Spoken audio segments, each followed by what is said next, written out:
এই চ্যাপ্টারে আমরা কিছু লিনিয়ার টাইম সর্টিং অ্যালগরিদম দেখব। আমরা সোফার যেসব অ্যালগরিদম দেখছি সেগুলো সবগুলোই হচ্ছে বেস্ট, মানে বেস্ট না, অন এন এভারেজ তারা এন লগ এন পারফর্ম করে। ইনসার্শন সর্ট যদি অর্ডার অফ এন পারফর্ম করে, কিন্তু সেটা হচ্ছে একটা ভেরি স্পেশাল কেস সর্টেড হলে। নর্মালি আমরা মোস্ট অফ দ্য অ্যালগরিদম দেখছি যে N log N A perform করে। তো এখন প্রশ্ন হতে পারে সবাই এন লগ এন হচ্ছে, এটা কারণটা কি, কোনো কারণ আছে কিনা? সো এখানে আমরা প্রথমে যেটা দেখবো সেটা হচ্ছে যে আমরা যেই সর্টিং করার জন্য যেই টেকনিকটা ব্যবহার করি, কম্পেয়ার করা, দুইটা নাম্বারের মধ্যে কম্পেয়ার করা। তো দুইটা নাম্বার মধ্যে কম্পেয়ার করে করে আমরা বুঝি, যেমন ধর আমি এ বি সি তিনটা নাম্বার আছে, আমি প্রথমে এর সাথে বি কম্পেয়ার করলাম, দেখলাম যে এ বড়। যদি এ বড় হয়ে থাকে তাহলে কি হবে? তাহলে হচ্ছে বিটা প্রথমে থাকবে, এটা পরে থাকবে, তাই না? আবার যদি এটা ছোট হয়ে থাকে তাহলে কি হবে? তাহলে এটা আগে থাকবে, বিটা পরে থাকবে। তাহলে এই যে আমি একটা কম্পারিজন করে আমি দুইটা অপশন পেলাম, এই দুইটা অপশনকে আমি একটা ট্রি দিয়ে রিপ্রেজেন্ট করতে পারি, এবং এইভাবে আমি বের করতে পারি যে আমার মিনিমাম কয়টা বা ম্যাক্সিমাম কয়টা কম্পারিজন লাগতে পারে। এবং আমরা যতগুলা অ্যালগরিদম দেখছি সোফার, প্রত্যেকটা কিন্তু রিলাইস অন কম্পারিজন। কারণ কম্পারিজন না করলে আমি কিভাবে বুঝবো যে কে বড় কে ছোট? বোঝার তো উপায় নেই। তো এখন এখানে আমাকে একটা একটা জিনিস দেখানো হয়েছে, ডিসিশন ট্রি। এই ডিসিশন ট্রির মাধ্যমে আমাদেরকে প্রমাণ করতে হবে, মানে আমি দেখবো আর কি, পিকচারটা দেখবো আসলে সঠিক হতে কেমন সময় লাগে। ডিসিশন ট্রি এই জিনিসটা তোমরা পরবর্তীতেও দেখবা, এই টার্মিনোলজিটা দেখবা।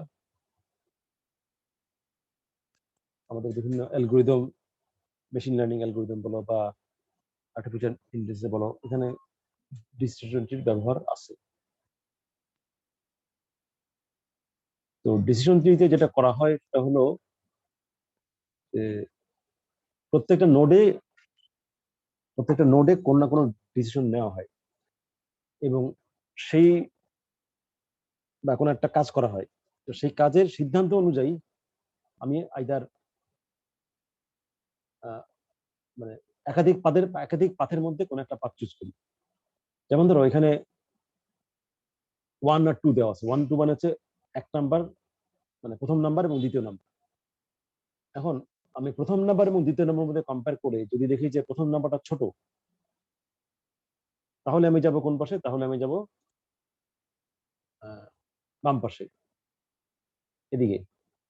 হ্যাঁ, আর যদি আমি দেখি যে প্রথম নাম্বারটা বড়, তাহলে আমি যাব এদিকে। এখন যদি আমি 1 আর 2 এর মধ্যে কম্পেয়ার করি, তাহলে মানে 1 আর 2 মানে এক নাম্বার এবং 2 নাম্বার এবিসি লিখতে পারি। ধরো এবিসি লিখলাম, দেখা গেল যে এ ইজ লেস দেন বি। তাহলে আমি এভাবে চিন্তা করতে পারি না যে প্রথমে সি তো আমি জানি না কোথায় থাকবে,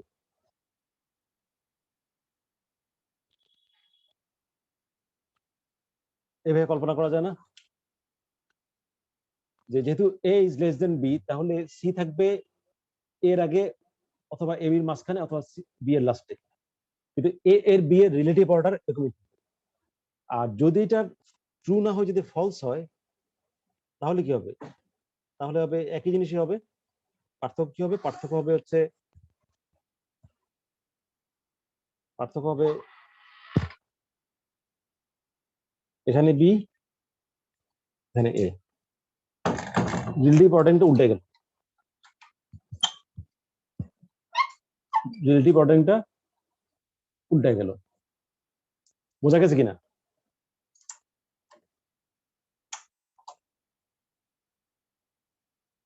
বোঝা গেছে? হ্যাঁ স্যার, আরেকবার স্যার। আমরা এখানে 1 2 লিখি, তাহলে 1 2 যদি বইতে আছে 1 নাম্বার সংখ্যা এবং 2 নাম্বার সংখ্যা কম্পেয়ার করতেছি। কম্পেয়ার করে আমি রেজাল্টটা অনুযায়ী একটা সিদ্ধান্ত সিদ্ধান্ত নিব।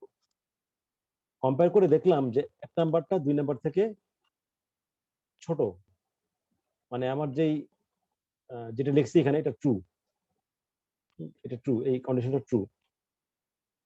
তাহলে আমার সি যে নাম্বারটা আছে, মানে 3 যে নাম্বারটা আছে সেটা থাকতে পারে কোথায়? এখানে থাকতে পারে, সেটা এখানে থাকতে পারে, তাই না? অথবা এখানে থাকতে পারে। এখন যদি আমি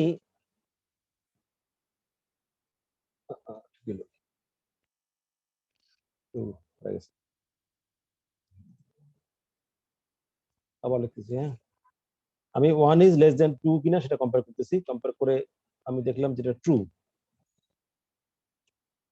তাহলে আমার 1 থাকবে শুরুতে, 2 থাকবে তারপরে। এটা তো আমার বোঝা গেল। আর যদি ফলস হয়, যদি ফলস হয় তাহলে কি হবে? তাহলে 2 থাকবে আগে, 1 থাকবে পরে। ঠিক আছে না এটুক? এখন আমার তো 3 নাম্বার একটা নাম্বার আছে, 3 নাম্বারের নাম্বার আছে। সেই 3 নাম্বারটা কই যাবে?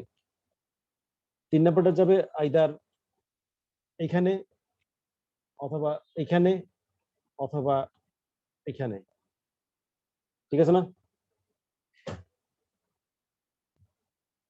আর যদি ফলস হয় তাহলে 3 নাম্বারটা যাবে এখানে, অথবা এখানে, অথবা এখানে। কি ঠিক আছে?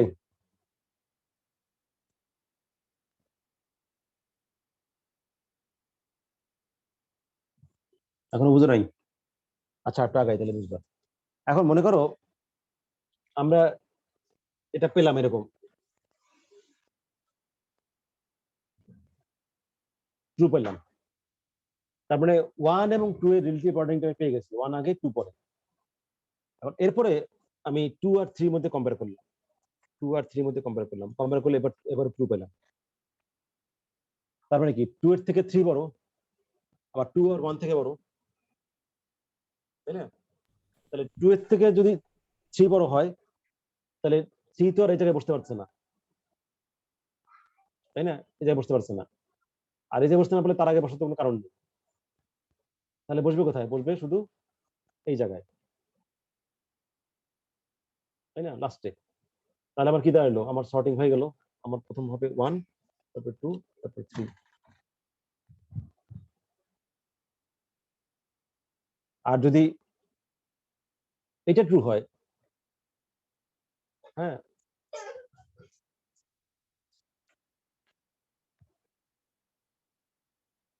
তাহলে আমার 3 নাম্বারটাকে আমি কম্পেয়ার করতে পারি 1 এর সাথে। হ্যাঁ, এখন 1 এর সাথে যদি কম্পেয়ার করি, যদি দেখি যে 1 ইজ লেস দেন 3, হ্যাঁ, 1 হচ্ছে লেস দেন 3, তাহলে 1 হচ্ছে 3 এর থেকে ছোট। তাহলে 3 কি? 3 হচ্ছে 1 এর থেকে বড়, তাই না? আর 2 তো 1 এর থেকেও ছোট, সো অবশ্যই মানে 3 এর 3 এর থেকে তো অনেক ছোট। তাহলে কি দাঁড়াবে? 2, 1, 3। বোঝা যাচ্ছে কিনা?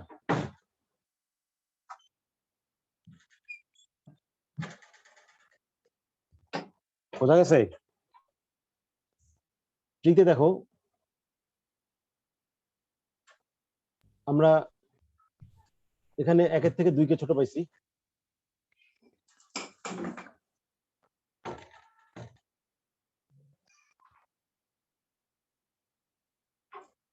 এখানে আমরা 1 এর থেকে 2 কে ছোট পাইছি। ছোট পাওয়ার পর রিলেটিভ অর্ডারিং দাঁড়াচ্ছে 1 আগে 2 পরে। স্যার ওখানে এক এক- স্যার ওখানে এক ছোট ছিল না মনে হয় প্রথমে?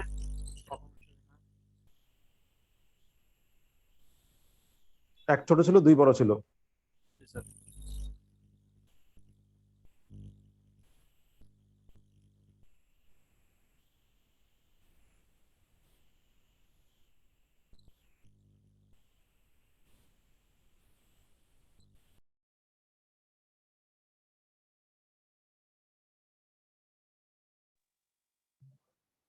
ঠিক আছে না? জি স্যার। এক ছোট ছিল, দুই বড় ছিল। এখন এক ছোট ছিল, দুই বড় ছিল, তাহলে দুইয়ের সাথে তিন তিন কম্পেয়ার করে দেখি যে দুই ছোট, তিন বড়, তাহলে তো আমার এক দুই তিন হচ্ছে সিরিয়াল। জি স্যার। আর আর দুই দেখি যে দুই, মানে দুই কি বলে, 2 বড় 3 ছোট। হ্যাঁ দুই বড় তিন ছোট, তাহলে একটা প্যাচ লাগে। প্যাচ লাগে কি জন্য? কারণ সেক্ষেত্রে আমাদের তো অর্ডারিং ছিল এরকম, এক দুই এরকম। এখন আমি কি পাইছি? এখন আমি পাইছি হচ্ছে তিন বড় দুই ছোট, নাকি না, সরি, 2 বড় 3 ছোট স্যার। দুই বড় তিন ছোট। এখন তিন যদি দুইয়ের থেকে ছোট হয়, তাহলে দুইয়ের থেকে ছোট জন্য তো দুইটা জায়গা আছে, এটাও আছে আবার এটাও আছে, তাই না? সেক্ষেত্রে আমাকে আবার এখানে একটা কম্পারিজন করতে হচ্ছে, তাই না? এক এক এবং তিন কম্পেয়ার করতে হচ্ছে। এক এবং কম্পেয়ার করার পরে আমি বুঝতে পারছি সে কি এই জায়গাটায় বসবে নাকি এই জায়গাটায় বসবে। বুঝো নাই? তাহলে এইভাবে আমি কম্পেয়ার করে করে সম্ভাব্য যত রকম হইতে পারে, সম্ভাব্য কয় রকম হইতে পারে? 6 রকম, তাই না? এক দুই তিন, এক তিন দুই, দুই এক তিন, তিন এক দুই, দুই তিন এক, তিন দুই এক, এরকম 6 রকম হতে পারে।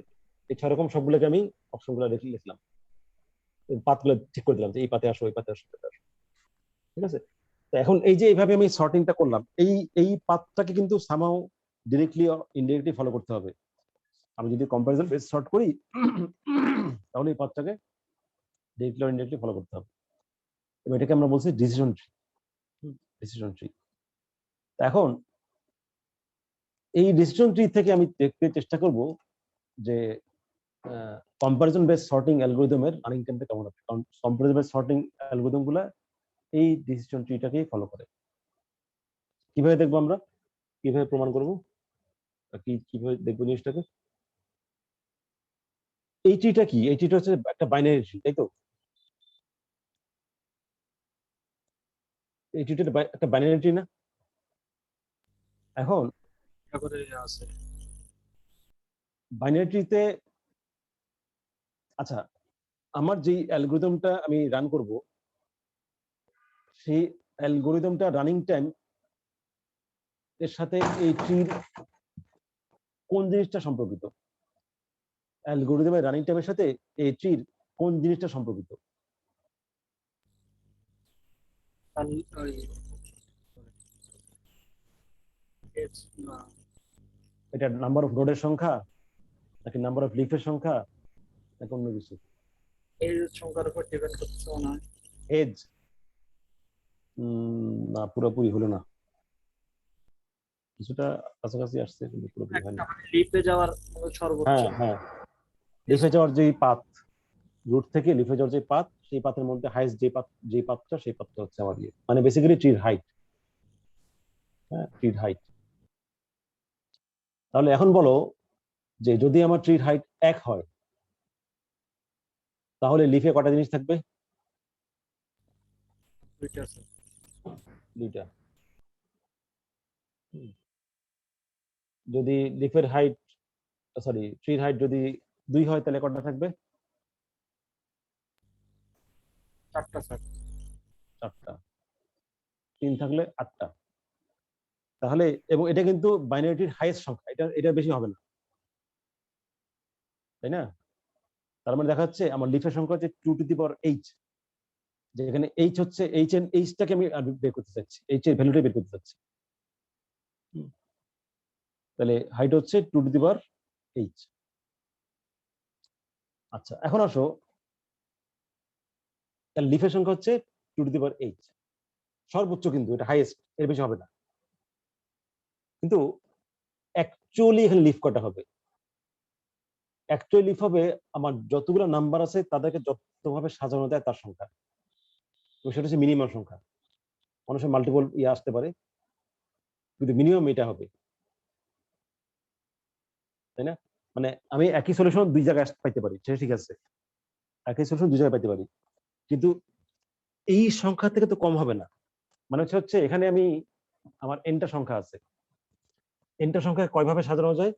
এন ফ্যাক্টোরিয়াল ভাবে। হ্যাঁ, 3টা সংখ্যা আবার সাজানো যায় 6 ভাবে, 4টা সংখ্যাকে 24 ভাবে সাজানো যায়।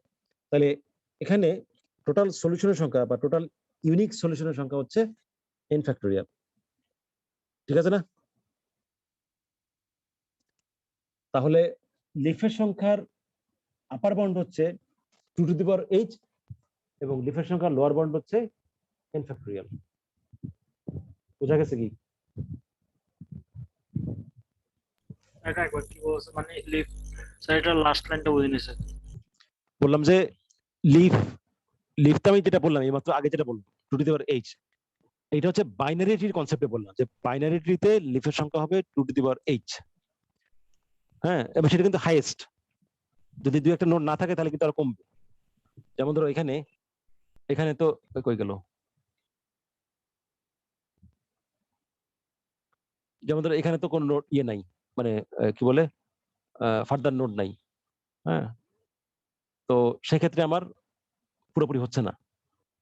হ্যাঁ, এখানে কোনো নোট তৈরি হয় না ফার্দার। কিন্তু যদি আমরা সর্বোচ্চ নিই, মানে প্রথমটাতে একটা, তারপরটা দুইটা, তারপরটা চারটা, তারপরটা আটটা, এভাবে নিলে হাইয়েস্ট যেটা হবে সেটা হচ্ছে আটটা নোট তৈরি হবে। তিনটার জন্য বা two to the power h note তৈরি হবে বাইনারি ট্রিতে। আচ্ছা, এটা হচ্ছে একটা আসপেক্ট। আরেকটা আসপেক্ট হচ্ছে যে আমার কয়টা সংখ্যা নিয়ে আমি কাজ করতেছি। আমি যতগুলো সংখ্যা নিয়ে কাজ করতেছি তাদেরকে যতভাবে সাজানো যায় সেটা হচ্ছে সম্ভাব্য সলিউশনের সংখ্যা। আমি যতগুলো, ধরো আমি 2টা নাম্বার নিয়ে কাজ করতেছি, তাহলে 2টা নাম্বারকে কয়ভাবে সাজানো যায়? 1-2 অথবা 2-1, এ বি অথবা বিসি, তাহলে 2 ভাবে সাজানো যায়। তাহলে এটা কি? এটা হচ্ছে সম্ভাব্য সলিউশনের সংখ্যা। যদি 3টা নাম্বার হয় তাহলে কি 1-2-3, 1-3-2, কি বলে 2-1-3, 2-3-1, 3-1-2, 3-2-1।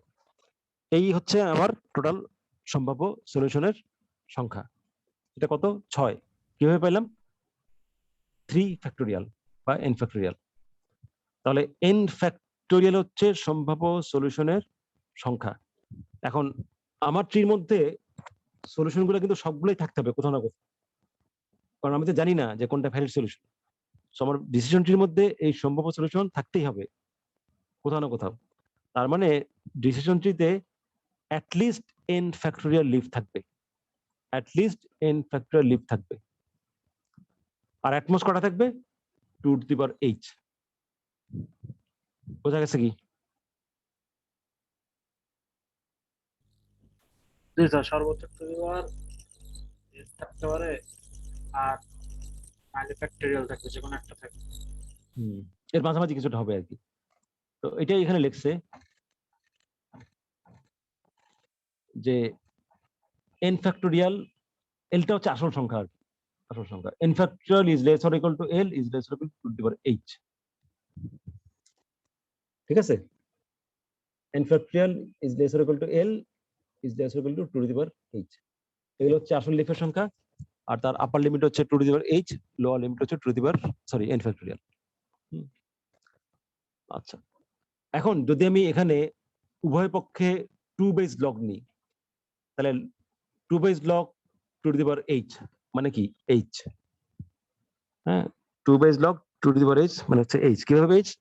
কারণ ওই লগ দিলে পাওয়ার থাকলে সামনে চলে আসে, আর লগ বেস 2 আর সে নিজেও 2, তাহলে 2 টু কাটাকাটি না, মানে হচ্ছে এটা মানে হচ্ছে 1। হ্যাঁ, তাহলে h হচ্ছে কি? h হচ্ছে লগ n ফ্যাক্টোরিয়াল।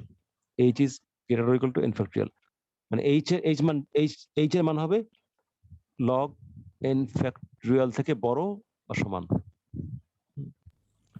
এখন এখান থেকে আমি এটাকে যদি সিম্পলিফাই করি তাহলে পাই n into log n।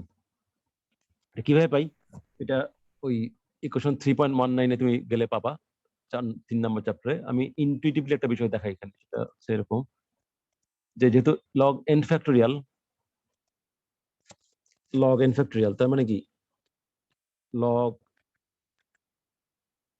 n into n minus 1, এরকম না?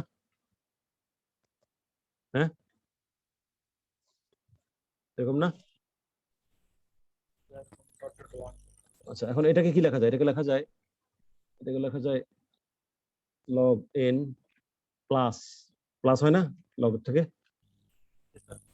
গুণ হলে প্লাস হয়, প্লাস কি হবে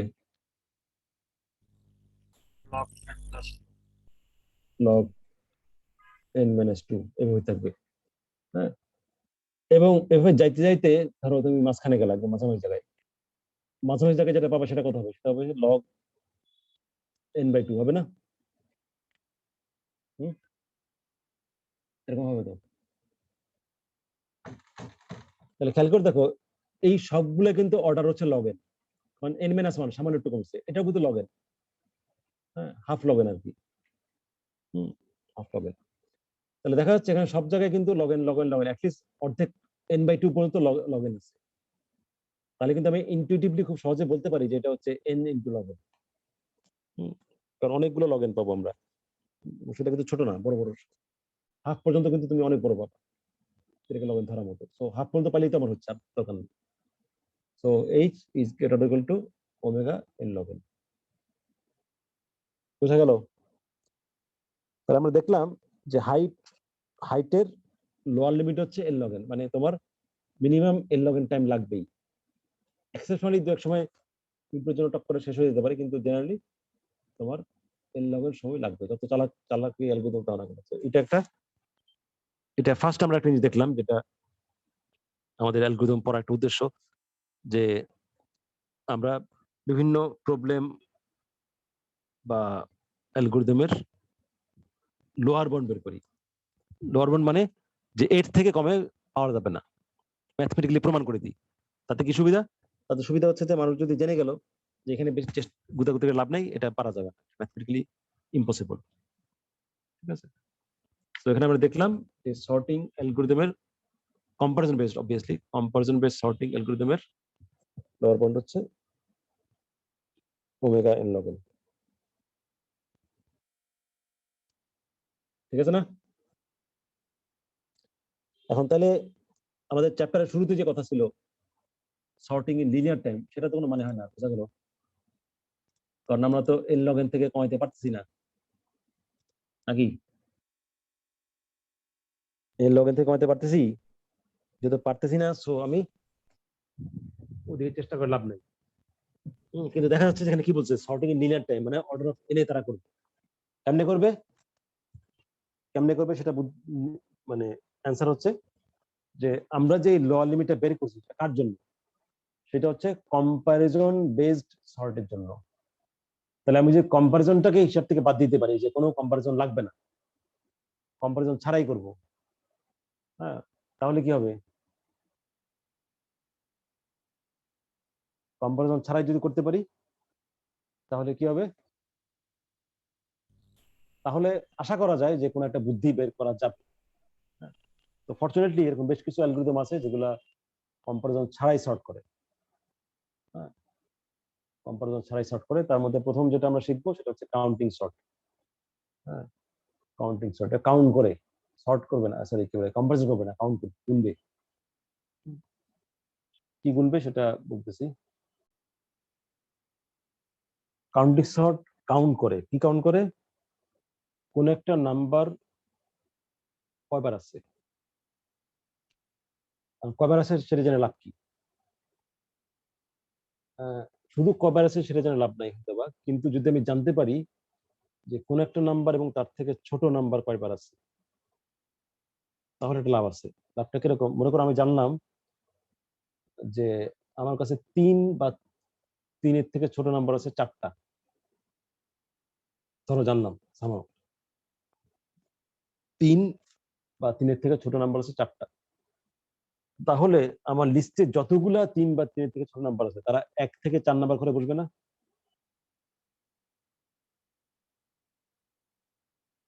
বুঝা গেছে কি বলছি? 3 বা 3-এর থেকে ছোট আছে 4টা নাম্বার, তাহলে 1 থেকে 3-এর মধ্যে যতগুলো নাম্বার আছে তারা সবাই প্রথম 4টা করে বসবে, ঠিক না?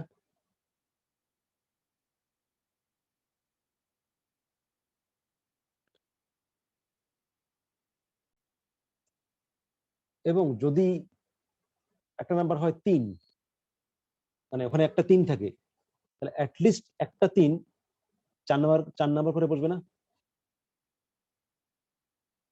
যদি এই তিন সংখ্যাটা ওখানে থাকে ওগুলোর মধ্যে, ওই 4 নাম্বারের মধ্যে, তাহলে অ্যাটলিস্ট একটা 3 4 নাম্বার করে বসবে না?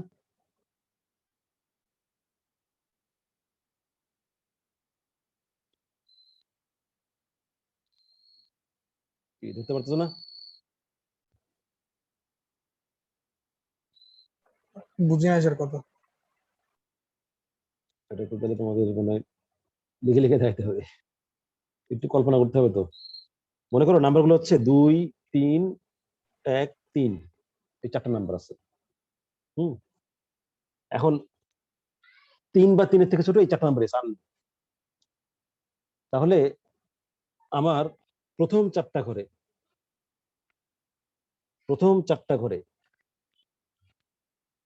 এই 4টা নাম্বার বসবে। প্রথম 4টা ঘরে এই 4টা নাম্বার বসবে, অন্য কেউ বসবে না, ঠিক না? কারণ হচ্ছে অন্য কেউ বসলে আমি তো এই 4 জনকে বসাতে পারবো না, কারণ এই 4 জন বসবে, অন্য যারা আছে তারা তো সবাই এর থেকে বড়, সবার থেকে বড়। সো ওই বড়দের আগেই এই ছোটদের বসাই দিতে হবে।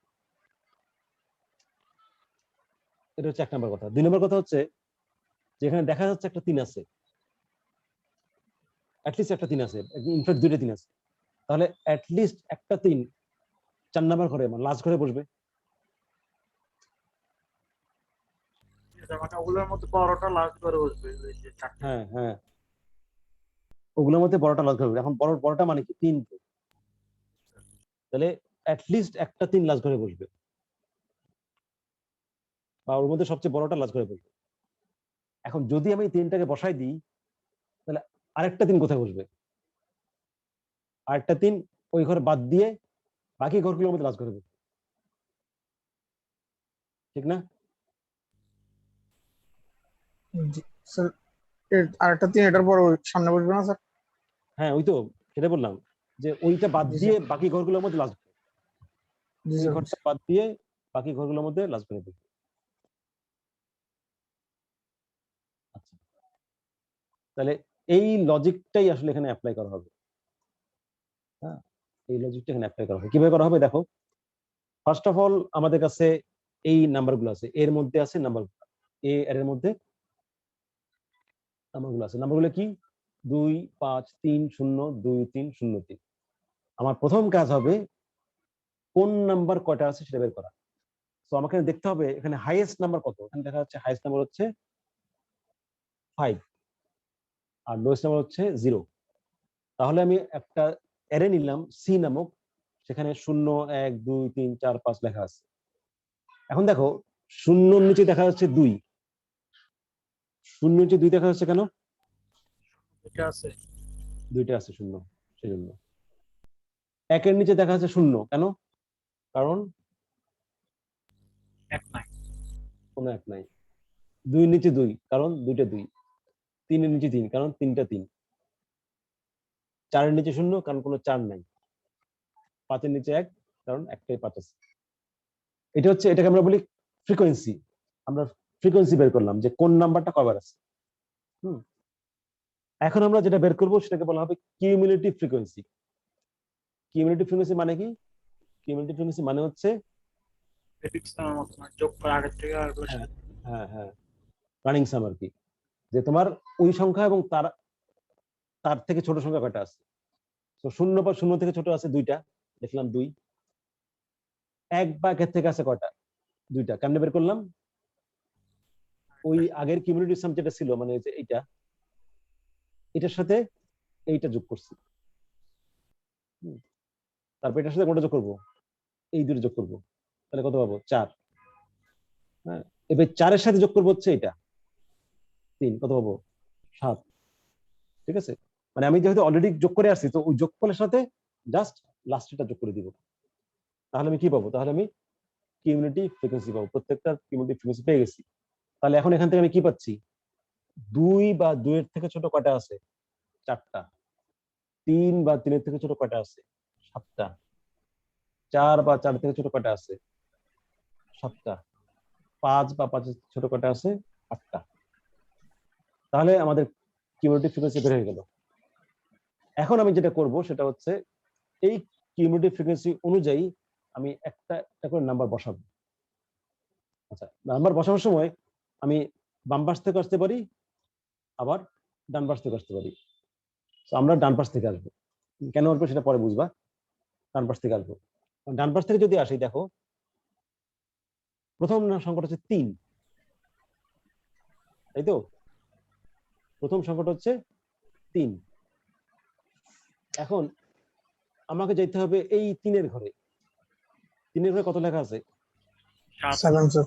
7। তাহলে অ্যাটলিস্ট একটা 3 7 নম্বর ঘরে যাবে। হ্যাঁ, তাহলে আমি এই লাস্টের 3টাকে লাস্ট এখানে বসে দিলাম। এরপরে কত আছে? 0। 0 উপরে কত লেখা আছে? 2। তাহলে অ্যাটলিস্ট একটা 0 2 নম্বর ঘরে যাবে, তাই না? এরপরে কত আছে? 3। আর এখানে কি ওই আগের ইয়ারটা কমাই দিচ্ছে? কমাই দিচ্ছি, হ্যাঁ হ্যাঁ, এটা বলে দিচ্ছি, কমাই দিচ্ছি। যেমন এখানে কমাই দিচ্ছি, এই যে 3 কত হয়ে গেছে? 3 এখানে ছিল 7, এখানে আছে কত? 6 হয়ে গেছে। হ্যাঁ, তারপরে 0 বসাইছি, এখানে ছিল 2, এখানে কত হয়েছে? 1 হয়ে গেছে, 1 কমাই দিচ্ছি। ঠিক আছে, 1 কমাই দিচ্ছি। আচ্ছা, এখন হচ্ছে আমি এখানে আরেকটা 3 পাইছি, পাইছি না? আরেকটা 3 পাইছি। এখন এই 3টা কোথায় বসবে? এই 3টা বসার জন্য আমি এই জায়গায় দেখবো না, আমি দেখবো কোথায়? আমি দেখবো এইখানে। এখানে কত লেখা আছে? 6। আগেরটা 7 নম্বর ঘরে যেহেতু বসে গেছে, এখন এটা বসবে কয় নম্বর ঘরে? 6 নম্বর ঘরে। তাহলে এই 3টা বসলো 6 নম্বর ঘরে। এখন আমি একটু ব্যাখ্যা করি কেন আমি উল্টা দিক থেকে আসছি। উল্টা দিকে আসছি এই কারণে, খেয়াল করে দেখো, যে 3টা ছিল পরে, হ্যাঁ, সে কিন্তু পরের ঘরে গেছে। আর যে 3টা ছিল আগে, সেইটা আগের ঘরে গেছে। খেয়াল করছো? যে পরে ছিল সে পরে গেছে, যে আগে ছিল সে আগে গেছে। এই জিনিসটা এনশিওর করার জন্য আমরা যেটা করছি, যে আমরা ওই বাম বাম পাশ থেকে না যে ডান পাশ থেকে গেছি। তার ফলে যে নাম্বারটা আমি আগে বসাচ্ছি সে অটোমেটিক্যালি লাস্ট ঘরে বসতেছে। লাস্ট মানে শেষের দিকে ঘরে বসতেছে। যে যে শেষে ছিল সে শেষ দিকে বসছে, উল্টা যাবে না। এইটাকে আমরা এই যে এই বিষয়টা, যে একই নাম্বার বা একই ভ্যালু তাদের রিলেটিভ অর্ডারিং মেনটেন করতেছে। ঠিক আছে, একই ভ্যালু যদি একাধিকবার থাকে তাহলে তারা তাদের রিলেটিভ অর্ডারিং মেনটেন করতেছে। এই বিষয়টাকে আমরা বলি স্টেবল সর্ট। স্টেবল সর্ট হচ্ছে এমন একটা সর্টিং অ্যালগরিদম যারা এই ধরনের বিষয়টাকে মেনটেন করে, যে একই নাম্বার যদি বা একই ভ্যালু যদি একাধিকবার থাকে তাহলে তাদের পারস্পরিক যে অর্ডারিং, তাদের রিলেটিভ অর্ডারিং সেটা ঠিক থাকে। ঠিক আছে, ফাইনালি আমাদের লাস্ট যে ছবিটা সেটা হচ্ছে একদম পরপর যাবে। হ্যাঁ, ইনপুটে আমি যেভাবে দিব ওইভাবে শর্ট করার পরও এই সংখ্যাটা এবার পরপর থাকবে। যেটা আগে ছিল সেটা আগে থাকবে, যেটা পরে ছিল সেটা পরে থাকবে। একই সংখ্যা, ছোট সংখ্যা হলে তো সে অটোমেটিক আগে যাচ্ছে। তো ফাইনালি এখানে আমরা ফাইনাল রেজাল্টটা পাইছি, একই পদ্ধতি ফলো করে করে আমরা এই রেজাল্টটা পাবো। বোঝা গেছে? যদি আমরা কোডটা দেখতে যাই বা অ্যালগরিদমটা দেখতে যাই তাহলে কি পাবো? এই যে এটা প্রথম 2-3-এ ফ্রিকোয়েন্সি বের করছে, 4-5-এ কিউমুলেটিভ ফ্রিকোয়েন্সি বের করছে, না সরি, 2-3 হচ্ছে ইনিশিয়ালাইজ করছে 0 দিয়ে, হ্যাঁ, আর 4-5 হচ্ছে ফ্রিকোয়েন্সি বের করছে। ফ্রিকোয়েন্সি কিভাবে বের করছে? প্রতিবার 1 করে বাড়াই দিচ্ছে, যেটা পাই সেটা বাড়াই দিচ্ছে। হ্যাঁ, সি এ জে 1, মনে করো এজ এর মান 5, তাহলে C5 + 1। হ্যাঁ, যদি এজ এর মান হয় 3 তাহলে C3 + 1। তাহলে 4-5-এ আমরা ফ্রিকোয়েন্সি বের করছি, আর 7-8-এ কি বের করছি? 7-8-এ আমরা কিউমুলেটিভ ফ্রিকোয়েন্সি বের করছি। 7-8-এ কিউমুলেটিভ ফ্রিকোয়েন্সি বের করছি, আর 10, 11, 12 এখানে আমরা যেখানে যে যাবে তাকে সেখানে বসাই দিচ্ছি। 11 নম্বরে বসাইছি, আর 12 নম্বরে ফ্রিকোয়েন্সিকে কমাইছি, কিউমুলেটিভ ফ্রিকোয়েন্সি কমাইছি যাতে পরের ঘরে এসে বসতে পারে। বোঝা গেছে? আচ্ছা, রেডিক্স সর্ট কি করবে? রেডিক্স সর্ট হচ্ছে ডিজিট ধরে ধরে সর্ট। কিরকম দেখি আমরা এক্সাম্পল দেখি। এখানে আমাদের অনেকগুলো নাম্বার দেওয়া আছে, আমরা চাইলে এটাকে কম্পেয়ার করতে পারি। তো কম্পেয়ার না করে আমরা যেটা করলাম সেটা হচ্ছে একদম সর্বডানের যে ডিজিটটা আছে সেই ডিজিট অনুযায়ী এটাকে সর্ট করলাম। সর্বডানে যে ডিজিটটা আছে সেটা কত? 9779605, এইটা অনুযায়ী সর্ট করলাম। সর্ট করলে আমার প্রথমে যাবে কে? প্রথমে যাবে যেইটার মধ্যে শূন্য আছে, 720। তারপর আসে 355, তারপরে 436, 457, 657। দেখো আমরা কিন্তু ওই 720 আগে গেছে, 355 পরে গেছে, খেয়াল করছো? আবার 657 আগে গেছে, 329 পরে গেছে। কেন গেছে? কারণ আমরা পুরো নাম্বারটা চিন্তা করিনি, শুধুমাত্র লাস্ট ডিজিটটা চিন্তা করছি। বোঝা গেছে?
এটুকু কি বোঝা গেছে যেটুকু বললাম?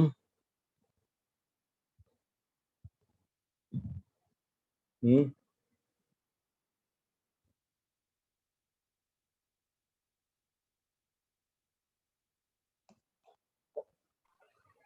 স্যার এখন যেটা বলছেন এটা, হ্যাঁ, সেটা আগে দিয়ে শর্ট করছে এটা না স্যার? শর্ট না এখানে তোমার পুরো সংখ্যাই শর্ট করছি, কিন্তু একটা ডিজিটের উপর ভিত্তি করে। আমি লাস্টে ডান দিকের সংখ্যাটা কোনটা?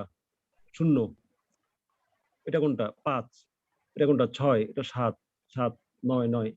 শুধু এইটার উপর ভিত্তি করে আমি পুরো সংখ্যাকে তার জায়গা নির্ধারণ করে দিছি। কোন একটা সংখ্যা কোথায় যাবে সেটা নির্ধারিত হচ্ছে তার লাস্ট ডিজিট অনুযায়ী, তাই না? স্যার এখানে তো ফার্স্ট ডিজিট অনুযায়ী করে ফেললো না? আচ্ছা, ফার্স্ট বলো বা লাস্ট বলো, মানে হচ্ছে যে তোমার সর্বডানের ডিজিট অনুযায়ী, আচ্ছা স্যার, বুঝছি। সর্বডানের ডিজিট অনুযায়ী করা হবে।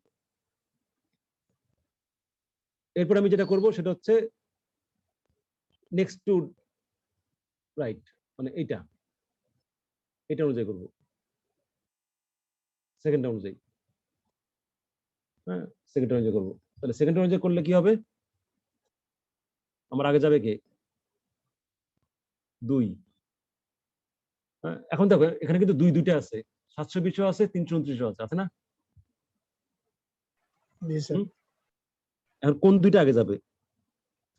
নিয়ম হচ্ছে এখানে যেই দুইটা আগে আছে সেই দুইটাকে আগে পাঠাতে হবে, অন্য দুইটাকে আগে দেওয়া যাবে না। হ্যাঁ, তাহলে আমার 720টা আগে থাকতেছে, 329টা পরে থাকতেছে।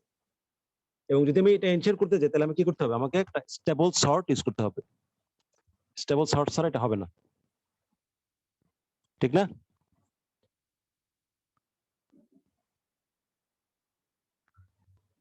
কি বোঝা গেছে? এখানে স্টেবল সর্ট অ্যালগরিদম ইউজ করতে হবে। এখন স্টেবল সর্ট অ্যালগরিদম ইউজ করলে সুবিধাটা কিছু দেখো, যদি আমি স্টেবল সর্ট ইউজ না করতাম তাহলে 329 উপরে চলে যেত, 720 নিচে থাকতো। তাহলে কি তো 29 উপরে 20 নিচে চলে আসতো না? আমাদের কষ্ট করে যে শূন্যকে আগে পড়াছিলাম তার আর কোনো ভ্যালু থাকতো না।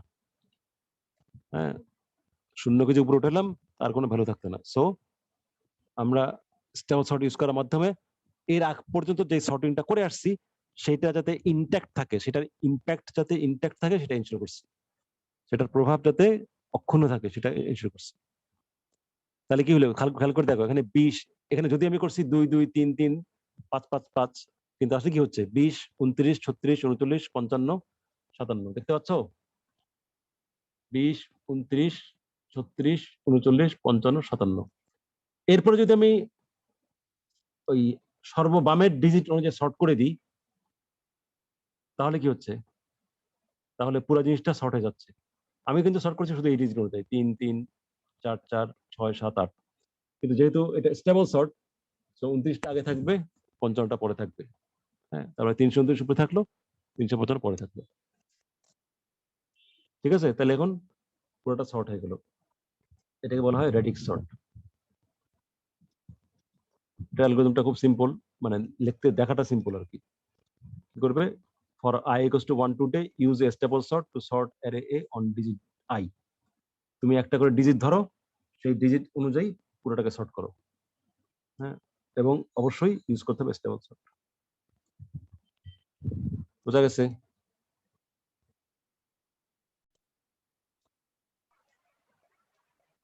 যদি আমি এখানে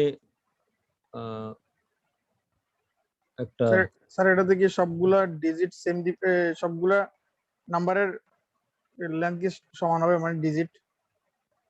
সমান না হলে প্যাডিং করবো শূন্য দিয়ে।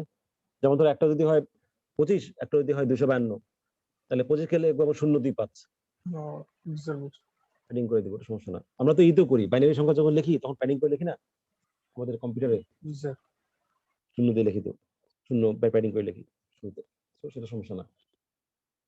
তো এখানে রানিং টাইম হবে যে আমরা যদি এখানে স্টেবল সর্ট ইউজ করি কাউন্টিং সর্টের মতো, তাহলে কাউন্টিং সর্টের রানিং টাইম কত, লিনিয়ার, তাহলে অর্ডার অফ n একবারের জন্য। আর আমি প্রতিবারের জন্য লাগছে ডি বার করতে হচ্ছে, তাহলে অর্ডার অফ dn। ডিটা একটা কনস্ট্যান্ট ফিক্সড নাম্বার, তাহলে অর্ডার অফ dn মানে কি, একটা আবার সেটা অর্ডার অফ n, তার মানে এটা রানিং টাইম হচ্ছে অর্ডার অফ n। ঠিক আছে, তাহলে আমরা দেখলাম দুইটা সর্ট দেখলাম, দুইটা সর্টিং অ্যালগরিদম দেখলাম যেটা লিনিয়ার টাইমে রান করে।